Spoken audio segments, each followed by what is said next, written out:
Hey, what's up, guys? Should Be Landscaping coming at you with a fall trick tip video here. So it's just after Labor Day here in West Hartford, Connecticut, and perfect opportunity for anyone looking to increase the value and visual appeal of their landscape design. All right, welcome back. So here's my preliminary sketch, and as you can see, we have the sidewalk coming around here. Measurements for my mower blades, so 2 mower blades I want, so 44 inches at the points around the sidewalk, and then putting my stakes in the ground to mark, and then I can wrap the hose around the stakes to find where things need to be. So this is kind of what we're looking at right now, and as you can see, I have this stop sign here that's visually unappealing. I've got a ton of traffic all throughout the busy road, so when I'm sitting here in these chairs, it'll be nice to have some reprieve from noise and people walking by, but like I said, I don't want to block out the neighbors.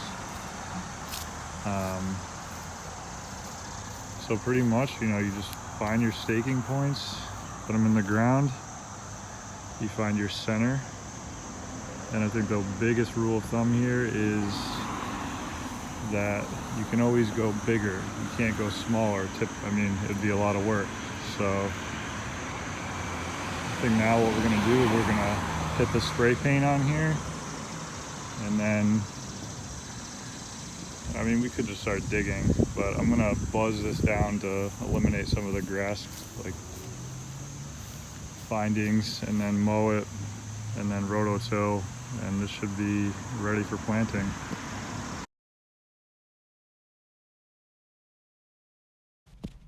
Here I took the lawnmower and put the blades down to their lowest setting and buzzed all the grass down, just to eliminate some of the waste that I'm going to be picking up. And I borrowed that rototiller from my neighbor across the street. Phil, thanks man, I appreciate it. And had the 100-foot cable running into the garage and just started going to town on this. It took me about 2 days of digging and rototilling to get it to where I wanted. I used a half moon shovel to dig out the edges.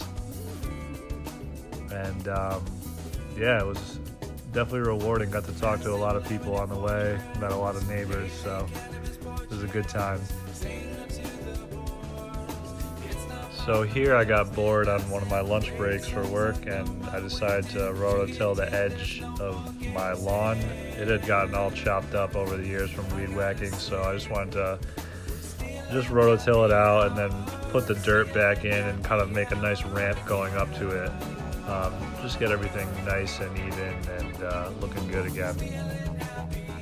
Here's the final product, all seeded up, so the ryegrass will germinate in 3 days. And hopefully it's formed some roots so this doesn't wash away. And I'm gonna have a nice little ramp for my lawnmower as I'm putting down stripes this fall. And here is the zoomed out shot of the lawn. So details matter here, folks. When people are walking by or you're just pulling in, that edge really makes a difference.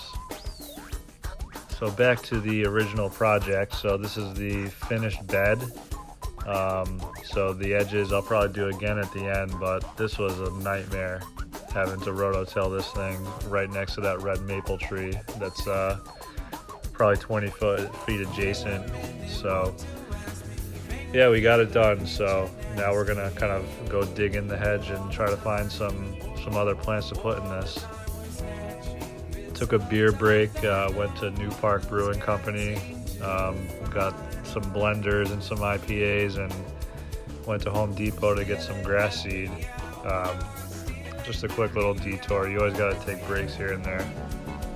Yeah, and the reason why I got the grass seed, I was going to do the aeration a little bit later in the season, but I was working on the bed one night, and these two guys pulled up and said, hey, we'll aerate your lawn and overseed for $80. I said, you'll do 2 passes? They said, yep. So I said, sure. They got out, did 2 passes, the whole entire lawn and the medians, overseeded it, threw them $100 and 2 seltzers. Probably one of the best deals I've ever gotten.